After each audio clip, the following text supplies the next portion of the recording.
Oi galera, que assiste o meu canal! Segunda vez que eu digo isso hoje, estou aqui com o meu arranjo de folhas na minha linda cabeça para continuar com a linda aula perfeita e maravilhosa de Karl Marx, né? O ambiente mudou porque o calor lá estava matando, enfim, para não atrapalhar mais o vídeo, vamos lá continuar a nossa linda aula sobre Karl Marx. Karl Marx, parte 2.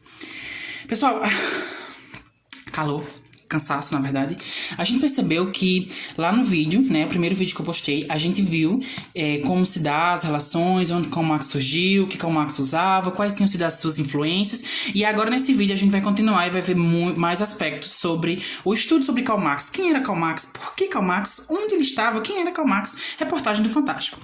Vamos lá. A gente viu que o objeto de estudo de Karl Marx, né, ele vai dizer que a sociedade ela é movida pelos meios de produção. E o que seriam os meios de produção? O dinheiro, né? O dinheiro é quem vai dizer quem é quem, vai classificar as pessoas, vai colocar as pessoas em diferentes posições na sociedade, né? Ou seja, o objeto de estudo de Karl Marx vai ser o modo de produção capitalista.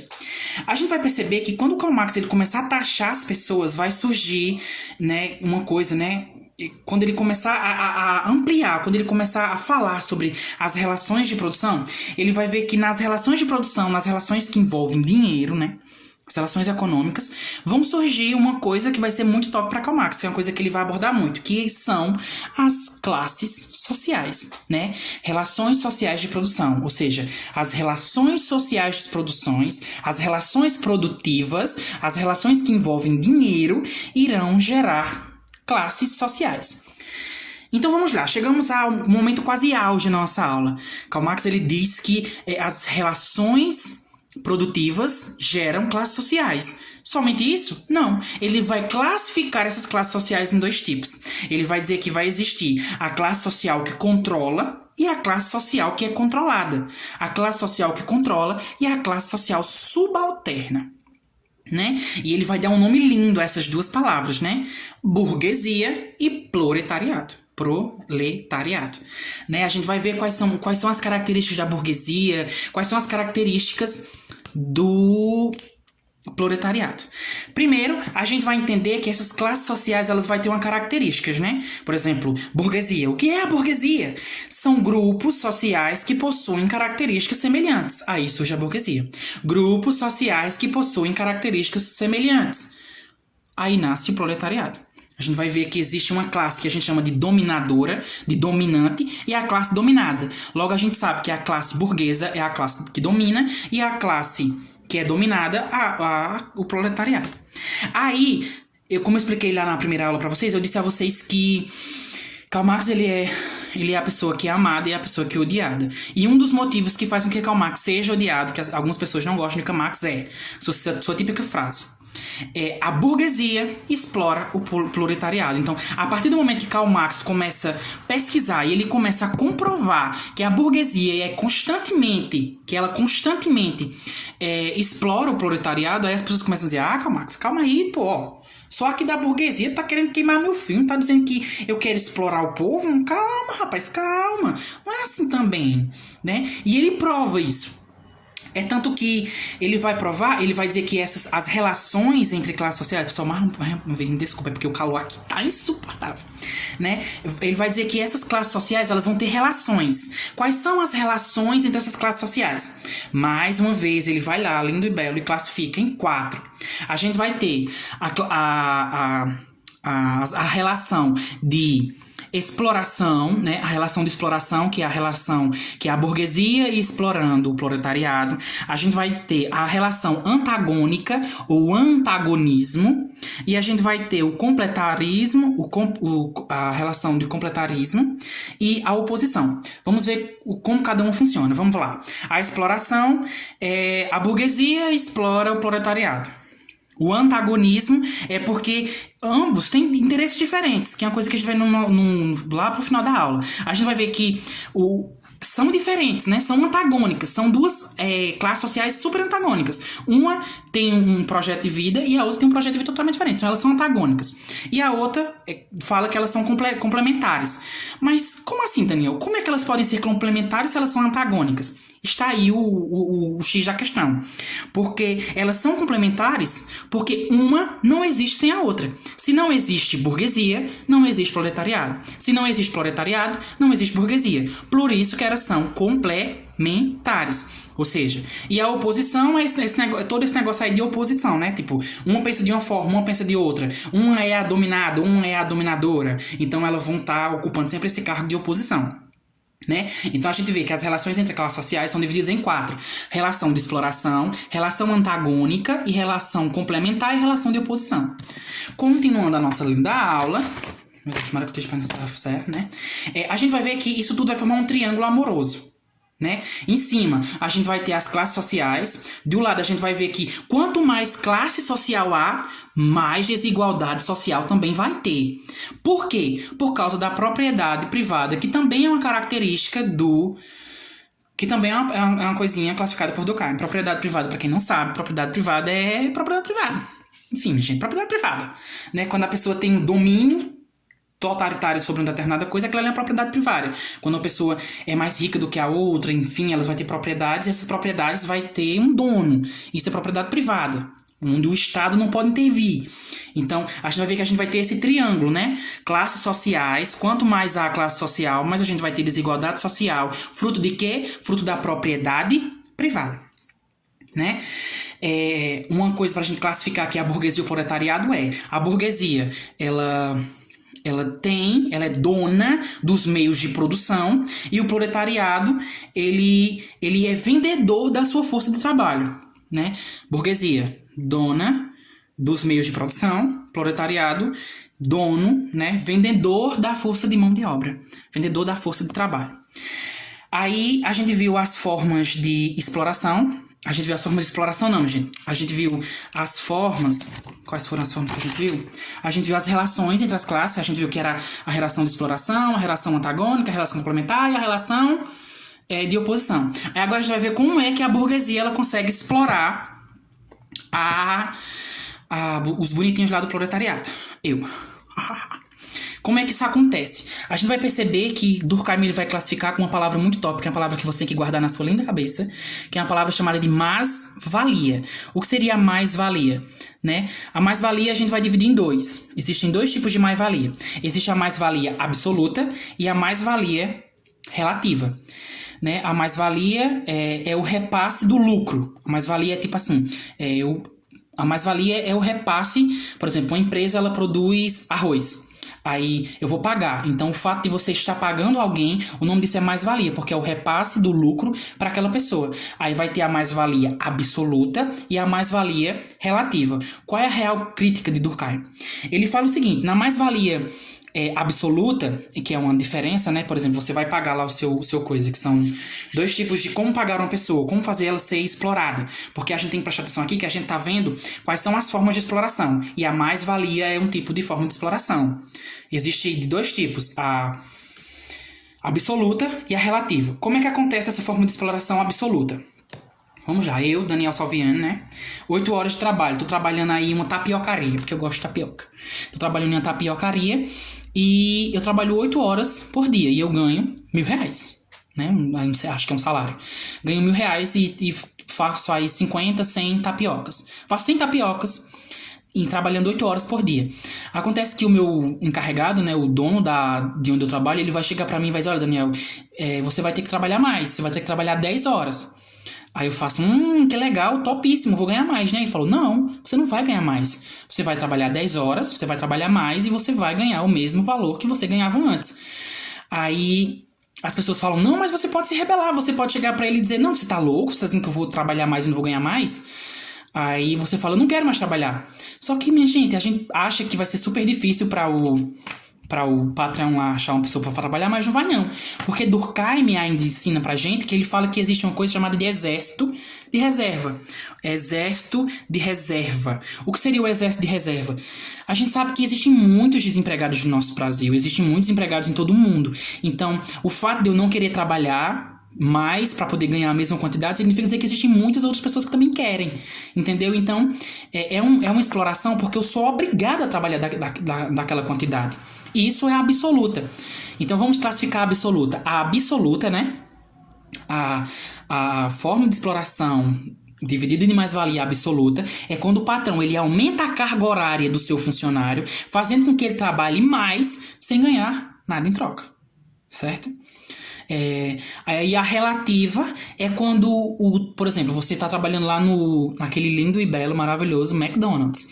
Aí você tinha uma chapa lá para você fazer os hambúrgueres. E lá nessa chapa de fazer os hambúrgueres, você fazia 2 hambúrgueres em 15 minutos. Acontece que a loja ela ampliou e ela colocou uma chapa maior. A partir do momento que ele colocou aquela chapa maior, você começou a produzir mais, ou seja, você trabalha mais no mesmo período de tempo. Você produz muito mais, você faz com que o dono da loja ele ganhe muito mais dinheiro, só que você não vai ter o retorno financeiro que deveria ter. Então isso é a relativa. É quando há um incremento tecnológico para que você renda mais dentro da loja, certo? Mais no seu trabalho, e você não é remunerado por aquilo. Então, o que seria a mais-valia? A mais-valia também ela pode ser encarada como se fosse a diferença. Por exemplo, você de lucro mensalmente para quem trabalha aí no McDonald's, quem trabalha em alguma coisa. Exemplo, tá, pessoal? Por exemplo, você aí faça com que aquela empresa renda 30 mil reais por mês. Só que aí você ganha quanto? Você ganha 1.000. Você ganha 1.200 reais. Tá vendo que a mais-valia é como se fosse a diferença disso tudo? É te mostrando o quanto você é explorado. Tá vendo que existe uma pessoa que tá lucrando muito em cima da sua mão de trabalho, muito em cima do seu trabalho. Então é isso que Durkheim critica que Durkheim critica muito. Entendeu? Então, a gente vê isso. Aí, a gente viu, né, aqui nessa parte que a gente viu o exército de reserva, né? Que são as pessoas desempregadas, né? Você é obrigado a aceitar aquelas condições de trabalho, porque senão vai vir outra pessoa e ela vai tomar o seu emprego, porque as pessoas estão desempregadas e todo mundo quer um emprego, né? Aí vamos ver agora os conceitos relacionados ao mais-valia, que são dois conceitos muito importantes relacionados à mais-valia. Lembrando que a mais-valia é dividida em absoluta e relativa. Quais são os conceitos que estão ligados à mais-valia, né? 2 coisas muito importantes: desemprego estrutural e exército industrial de reserva, ou exército de reserva. O que seria o desemprego industrial? O desemprego estrutural, ele se dá pelo fato de as pessoas colocarem, incrementarem muita tecnologia no trabalho.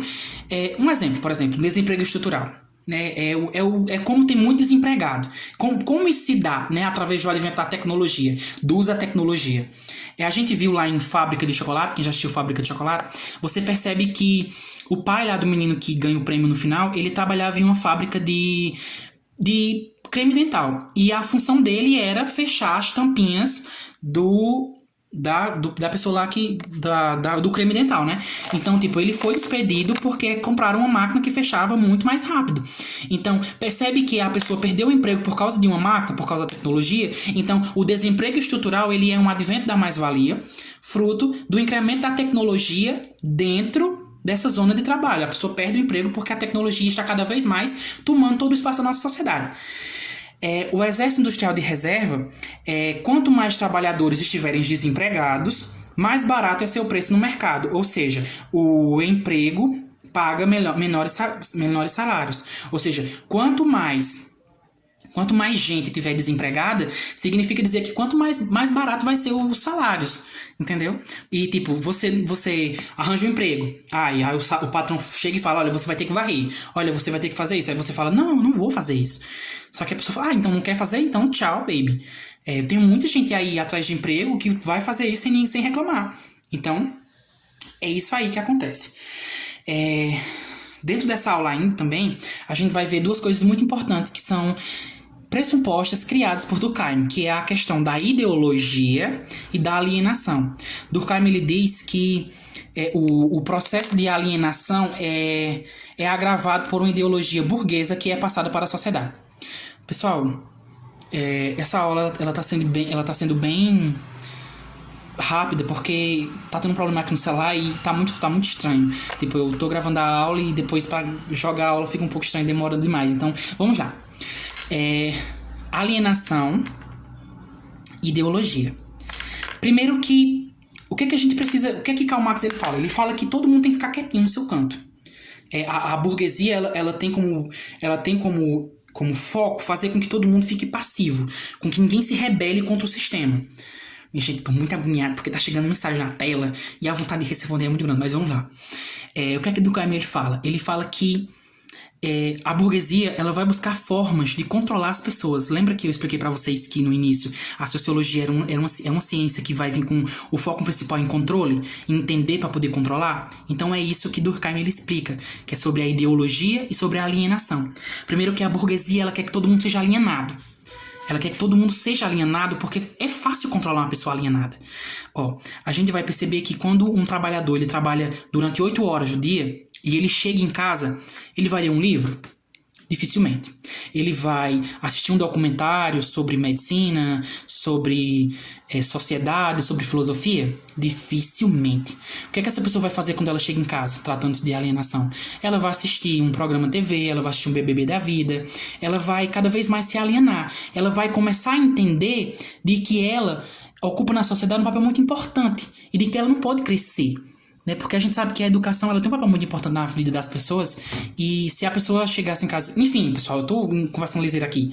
Vamos lá focar. O que é que Durkheim fala? Ele fala que a burguesia ela busca a todo custo fazer com que as pessoas sejam alienadas. Porque quando você tem uma pessoa alienada, é mais fácil de você controlar aquela pessoa.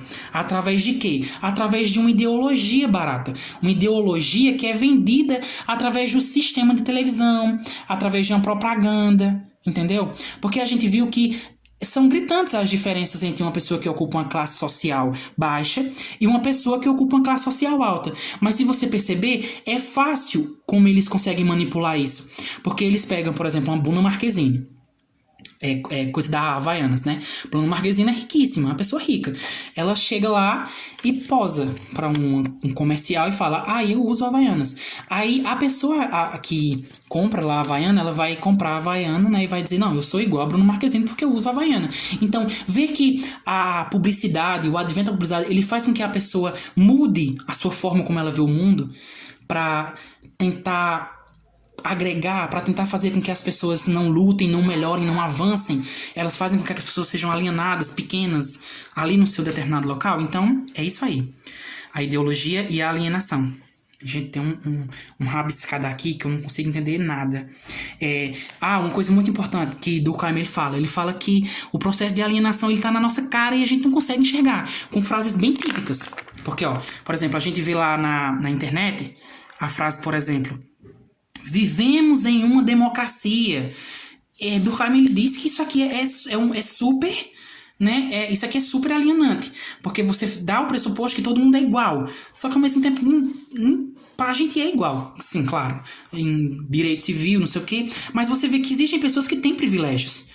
E é isso que Durkheim ele critica. Ele fala que a ideologia, a alienação estão aí trabalhando fortíssimo para fazer com que você se sinta confortável na sua zona de conforto. Para que você continue em casa sendo proletariado. Para que você continue vendendo sua mão de obra. Que você não vire ninguém da burguesia, tá entendendo? Meritocracia é aquela coisa lá que ele critica muito também, que ele fala que não, a gente tem que cultivar para que as pessoas briguem dentro do trabalho, para ver quem compete mais, para ver quem cresce na empresa. Mas o foco principal deles não é ver quem é bom, quem é ruim. Eles estão visando o lucro. Eles querem que as pessoas cheguem lá na loja, lutem, trabalhem doidão para produzir cada vez mais e aumentar aí o lucro da empresa, entendeu? Então esse negócio de meritocracia é uma coisa super alienante dentro de empresas, fora também, né? Porque, a gente pega, pessoal, é uma coisa muito alienante, porque, a gente tem o Educa, por exemplo, a gente tem o Educa e tem vários cursinhos, a gente tem o Motiva, a gente tem vários cursinhos aqui dentro de uma pessoa. O que é que eles fazem? Eles pegam os alunos, fazem com que os alunos façam simulados e os melhores eles colocam lá as notas lá em cima, não sei o que. Então, Durkheim ele critica muito isso, esse negócio de meritocracia, porque ele faz com que as outras pessoas pensem: se você trabalhar, se você batalhar, você um dia consegue, entendeu? Então, ninguém tá nem aí pra direito igual. As pessoas querem que elas estejam brigando, lutando pra que consigam alguma cor na vida. Esse negócio de meritocracia, ele fala que é uma coisa muito ideológica, é uma coisa que vai alienar as pessoas. Esses jargões utilizados aí pela mídia, como todos temos direitos iguais, toda essa coisa aí. É isso, sobre ideologia e alienação. Para finalizar nossa aula, né? Faltando aí 2 minutos, eu acho.